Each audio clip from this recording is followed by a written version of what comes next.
The Brewers are 15-15 through 30 games. Some good, some bad. Some people not happy. But should we have expected this? We'll get to all that coming up next in this edition of Locked On Brewers.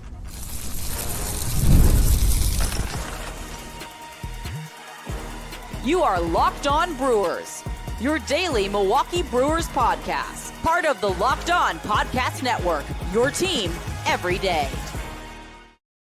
Brewers do come away with a 7-2 win in Chicago, and suddenly they are 3-5 on this road trip with a chance to come home 500 on this 10-game road trip after it started so poorly. But still got to win 2 more games in Chicago. We'll get to that. Hi, everybody. Chuck Freeman here. Locked On Brewers, part of Locked On Podcast Network. We are your team every day. Proud host of Locked On Brewers, starting my third year here on Locked On Brewers, and longtime sportscaster here in the state of Wisconsin and the Milwaukee Brewers, of course. My favorite team, and I'm assuming that to you watching this podcast or listening to it, it is your favorite team or one of them as well. The Brewers right now, 15-15. But I said going into the season right here on Locked On Brewers, that I didn't think they'd get to 93 wins. They had so much magic last year. So many things went right. Very, very little went wrong with these guys. There was very little finger pointing from fans last year. So many things were good with this team last year. Never lost more than 3 in a row, but a few times. And anytime the thing was turning in the wrong direction, the Brewers seemed to bounce back. That's what they do. Now, this season so far, they're 15-15. They lost Willy Adames in the offseason, never really replaced him. Corbin Burns, they lost 2 seasons ago as their ace, never really replaced him. Josh Hader, lost him a few seasons ago, replaced him with Devin Williams, lost him this offseason. They replaced him with Trevor McGill, who really only closed the first half of the season last year, and then he was back to the 8th inning. It was the first time he had been a closer. He's now the main guy. We just blindly said, okay, yeah, Trevor McGill. Who cares if we lose Devin Williams? We have Trevor McGill, who closed out 20-plus games last year. Hasn't worked out all that great so far. He's got an ERA near 5, but still it's early. But I said before the season, I said they're not going to win 93 games. I said they're not going to win 93 games. And some of you guys came after me and said, what? Well, yeah, you're just not going to put on a Brewer uniform, lose a couple of guys, and expect that they're going to go out there and continue to win. They're already playing with one arm tied behind their back. We know that. We know they're playing with one arm tied behind their back because of where they are in the market. They're losing guys, and the guys that they're not going to be able to replace. They're just not like the Yankees or the Dodgers. And thank God the Cubs aren't that way, where they can just go out and buy players. Thank God the Cubs do not do that sort of thing. Otherwise, the Brewers and the rest of this division would be in big trouble. But, I mean, should we have expected this? Yeah. They're 15-15, and I'm not saying it's going to be a 500 season, but I said too, don't be surprised if they won only 75 games, and that's the direction this goes. They never figured out the third base spot. They never did. Vinny Capra, we got excited at what he did in spring training, and I warned everybody, we've seen this before. And we all love Vinny Capra, Mr. February. Now we can't wait to get him out of town. And anytime the Brewers lose, even if Capra walks out of the dugout, everybody's blaming Vinny Capra for all this.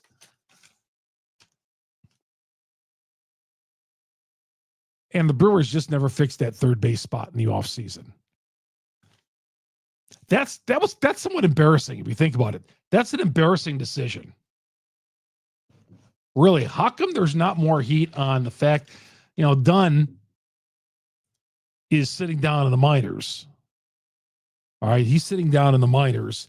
He and Capra, who wasn't on the roster last year, came up had a couple of bats, and Dunn, who was on for a few weeks to start the season, Yet we entrusted both of those guys to hold down an important job. Third base spot is an important spot. It is an important spot. I don't have to tell you that. I don't have to tell you that at all. But I mean, third base, what would have happened if the Brewers would have fixed the third base spot? If they would have had a guy out there somehow, some way, that could have, now they should have been ready for this a long time ago. But this whole offseason, the Brewers blindly went by, and I don't know if this is Mark Athanasio's plan or Matt Arnold, but man, I don't feel that third base spot has been scrutinized enough. It has been by fans, but gosh, they're two-time defending champs. How can you let such an important position slide by? And right now, fans are saying, well, let's make a trade for somebody. You're not going to trade for anybody because no one's willing to give up anything. How about Arenado hit the home run? And I'm not giving up a big time prospect for Arenado, because with Arenado, you'd have to pay the prorated of the $21 million he's making this year. Plus, you're on the hook for 2 years, right around $30 million for the next couple of years for a guy who's 34. No, Arenado, if this was the final year of his deal and it was $21 million, I'd say okay. But I wouldn't give up. I certainly wouldn't give up Jesus Mate or anybody else for Arenado. The Cardinals would be so desperate to give away Arenado, they would trade within the division. And I have no problems trading within the division. No problems at all. The Brewers would be in desperation mode at third base. Well, I don't think they would be in desperation mode because they showed no urgency in the offseason. I mean, to think that spot was not going to work out, come on. Again, who was responsible for ignoring the third base spot? That's embarrassing. It's embarrassing. And Caleb Durbin right now, doing all he can, but there's a lot. They've given Caleb Durbin the keys to the kingdom. He had a 2-run single on Tuesday night, but the third base spot was so bad, they said, Durbin, who's never played an inning at third base on the major league level, Murphy said, Caleb, that third base spot is yours. We're not the Pittsburgh Pirates here. We're not a team just floundering around trying to find itself. This isn't the 1995 Milwaukee Brewers. It's a team that needs to get by the wild card round, has to get to the postseason, and then get by the wild card round. Because anything less, it's taking a step backwards, and we're rebuilding again, and we don't want to do that. But you kind of hope they got Caleb Durbin figured out over third base, but I have a feeling even Caleb Durbin, that's not enough right there. The guy is playing his butt off. He did get benched on Saturday for getting picked off at second base, but that's a young guy's mistake. I'm not blaming it on, well, Durbin should have been picked off, but the Brewers put him in a spot where they're force feeding him third base. They're saying, hey, you know what? We're going to contend. We're going to win, but you got to play third base, and you're going to play third base every day. Now, that's a great position to be in, but it's a scary position for the Milwaukee Brewers. They failed in the first two options. The first option of having the platoon situation over third, and now Durbin. So what happens if the Durbin situation fails? Just like Ortiz at shortstop. He's failing miserably this year. I get asked all the time, wow, Ortiz, he needs to be benched. And he sat one game last week, but he wasn't benched. That was like a sitting. But who's the alternative? Andrew Monasterio? Again, we're trying to win a pennant here.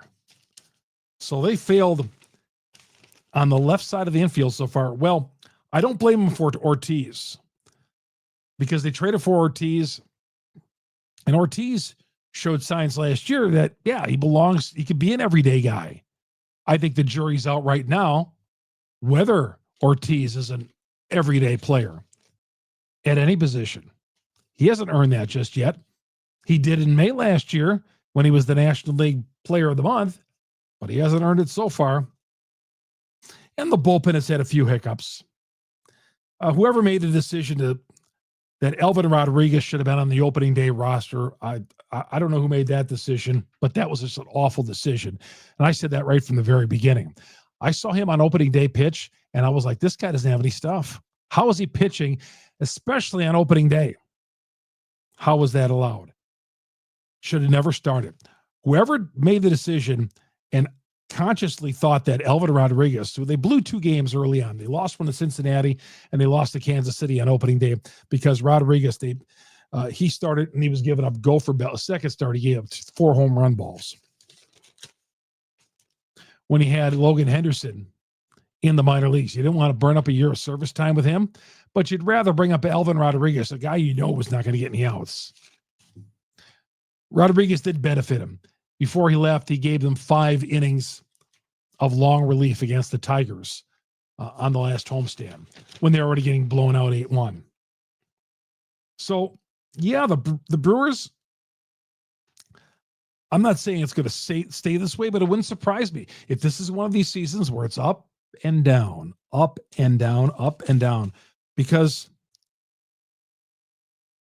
if the defense is not going to be pristine, the starting pitching, which has been great, and they got another good one of Freddy Peralta on Tuesday night, they have to play error-free, almost perfect. The margin of error is really small with these guys.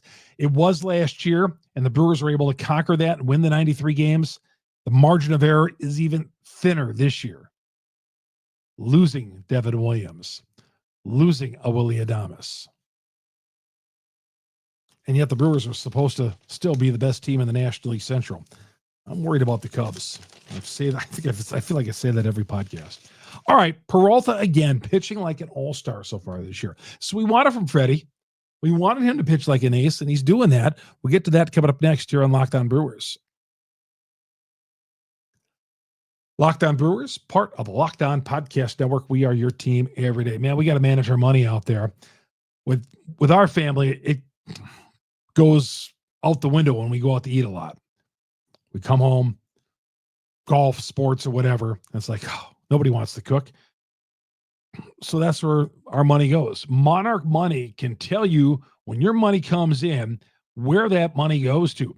Dining out, online shopping, entertainment, your personal CFO, giving you full visibility and control over your finances. You'll find out it's just not a budgeting app. It's a complete financial command center. Stop managing your money. Start building wealth. We all want to build wealth. We don't want to live day to day. Time to start building some wealth. And Monarch Money can tell you, like it's told us, where we're spending the money. And then it's up to us. It says, well, we're spending too much money going out to eat. We continue to go out to eat. Well, that's not on us. That's not on Monarch Money. That's on us because it's telling us right there. That's where your money's going right now. Take control of your finances. Monarch Money. Use the promo code LOCKEDONMLB at monarchmoney.com. You'll get 50% off your first year. That alone is a savings right there. So I'm telling you, you want to see where your money's going? We've tried it here in the Freeman household. You can too. monarchmoney.com. Take advantage of 50% off your first year.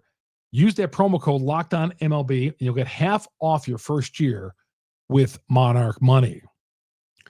Chuck Freeman here on Locked On Brewers, part of Locked On Podcast Network. We are your team every day.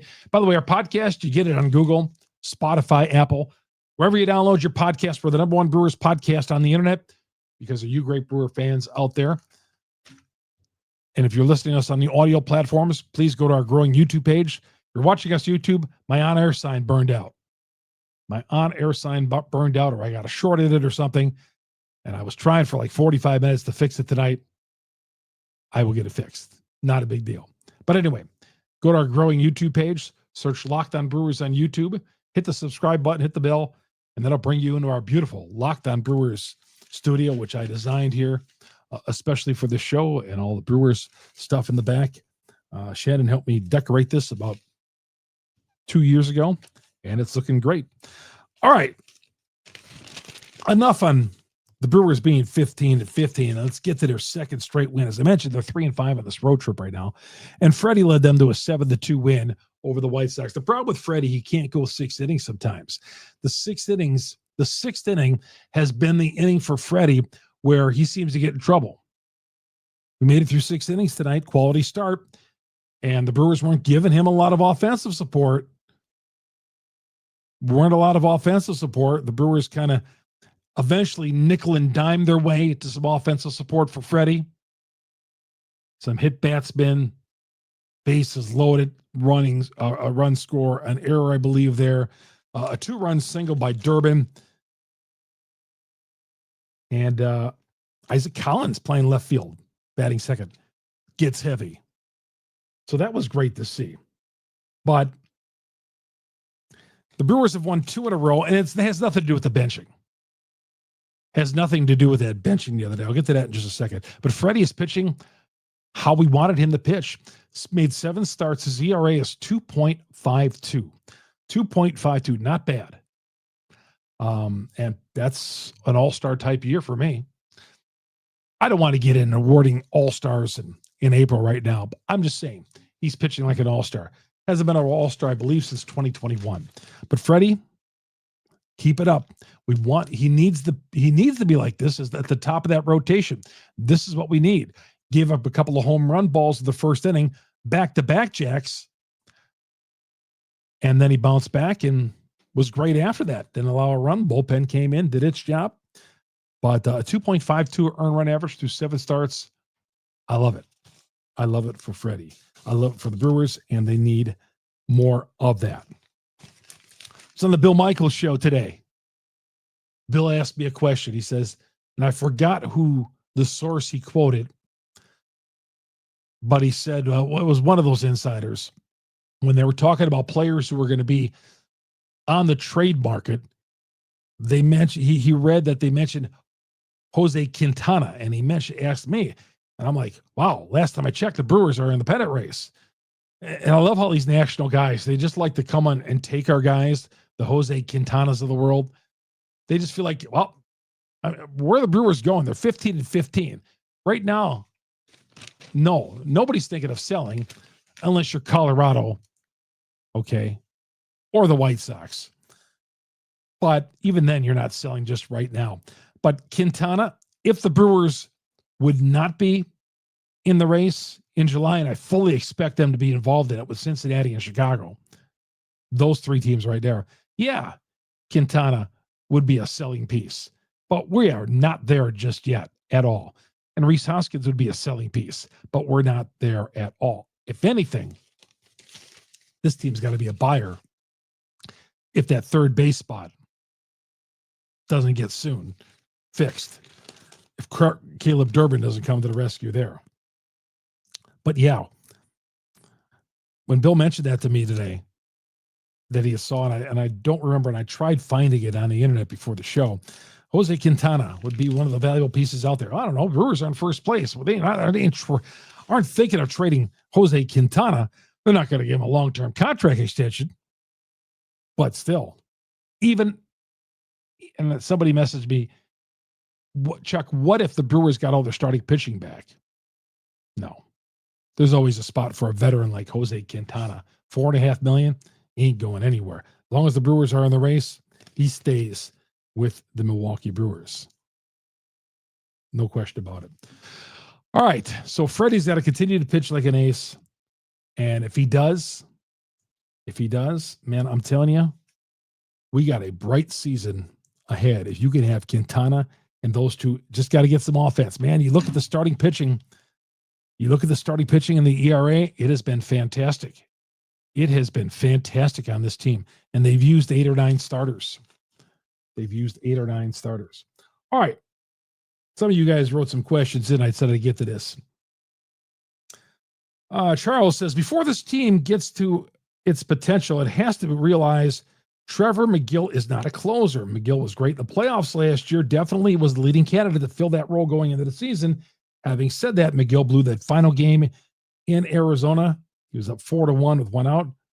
And, he goes on and talks about McGill. My suggestion is bring in Abner Uribe as the closer. I think Uribe would be next up in line, but I think also if Uribe was the closer at this point, we'd be looking over the table, over the coffee table, kind of a little fearful about what Uribe is doing out there. He's having a decent year. He's had a couple of hiccups, But Yoho, would he be the answer? I don't know. I don't know who the next guy up would be. I would have guessed Piamps, but you very well couldn't go to Piamps at this point. Dan says we need to bring up the Miz now. What's more is what more does he need to do in the minors? If Woody can come up soon, our rotation will be very good. Priester and Patrick slide into middle relief. I think Patrick is in the rotation for the foreseeable future. Priester, I think he's going to get every shot to stay in this rotation. But when Ashby comes back, I don't know. Figueroa, I don't know if we'll ever see him down out of the bullpen ever again. He's down to AAA. I don't know when he's ever coming back. Who knows? But the Miz, I'd love to see Mizorowski on this team. But where do you put him? You got starters coming back. Is there much to accomplish though for Miz down at the minors? He's having great outings. Last outing he was great, striking out a bushel load, keeping that walk total low. That's the biggest problem if he comes up here. Is he going to walk guys? So the Miz, is he going to be called up anytime soon? I don't think so. Unless they get further injuries. But guys are getting healthy. Woodruff continues to make these minor league starts down in Nashville. I feel like he's got a timeshare, or he's been in Nashville a heck of a long time. Time to bring that kid up north pretty soon. See what he gets. We're paying him 2 years, $17 million? I don't know what more Woody can accomplish down at Nashville, but let's get him up here pretty soon. All right, we come back. We'll look ahead to game 2 of the series versus the White Sox. That's coming up next. Chuck Freeman here on Locked On Brewers. Part of Locked On Podcast Network. We are your team every day. Have you ever asked me about Wonderful Pistachios? Yes, you have. Wonderful Pistachios. I'll tell you what, if you're working out like I am, got a big run in today. I always get that big run in the middays.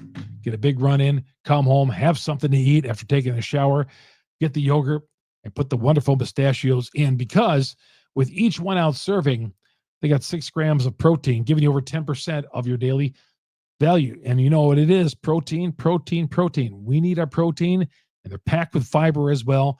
And the unsaturated fats, keeping you fuller longer. I love the no-shell varieties. No-shell Wonderful Pistachios, great for that grab and go ease. But I'm telling you, grab some pistachios, mix it in some vanilla yogurt, strawberry yogurt. I make it low fat and mix that all in. You get your protein in there, 10% of your daily value, and it's all good. It is a perfect treat to have after working out. And the grab and goes, you can have them anytime. Have them there for if you want something to snack on your desk during the day, or you're running off. They have something to eat before you go pick the kids up, or you're running to pick the wife up from work or whatever. Wonderful Pistachios. Visit them at wonderfulpistachios.com and read all how nutritious they are. Get snackin, get crackin, the snack that packs a protein punch. Wonderfulpistachios.com to learn more. All right, down the stretch we come here on Locked On Brewers. Standings, Cubs beat Pittsburgh, got out early and destroyed Pittsburgh tonight. They stay 3 ahead of Milwaukee. Cincinnati and St. Louis rained out. The Reds stay a game and a half out.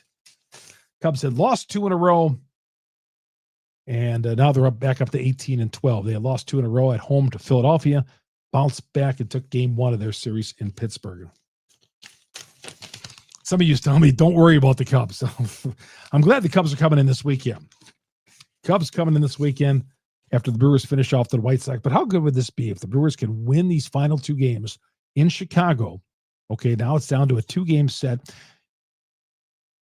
Games 9 and 10 of this road trip. You win Wednesday night and Thursday afternoon, and you're coming home, and suddenly 5-5. Hey, 5-5 on the West Coast road trip. We'd all take that, right? As badly as this started, we would love to finish it off with a 4-game winning streak. And you can't look at it, well, it was only the White Sox. Doesn't matter. You got to play all these teams anyway, sooner or later, with the way the schedule works out anyway in the balanced schedule. Game 2 at Comiskey, 6:40 airtime. Tobias Myers makes his second start. He walked too many guys his last outing. 4.50 earned run average. He pitched last Thursday in San Francisco. And Shane Smith, a Rule 5 pick from Milwaukee. Here's a guy the Brewers had given up, didn't feel that he fit in there, and he's gone to the White Sox and has been really good.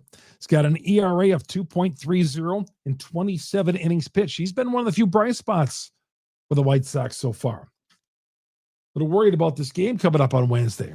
White Sox, God, they're a terrible team. They are. They're bad. If you see them, you saw the game Tuesday night. It's the first time I saw the White Sox for 9 innings, and they were bad. That was a bad team. But still, got to go out, still execute, play good baseball, and win these next 2 days. We'll talk to you tomorrow night after the game, everybody, with another edition of Locked On Brewers. Thank you all, you everydayers out there, for tuning in every day here on Locked On Brewers. Please hit the subscribe button wherever you download your podcast, whether it's on YouTube or on the audio platforms. Thanks for making us your first listen to every day. Locked On Brewers, part of Locked On Podcast Network. We are your team every day. Have yourself a great Wednesday, everybody.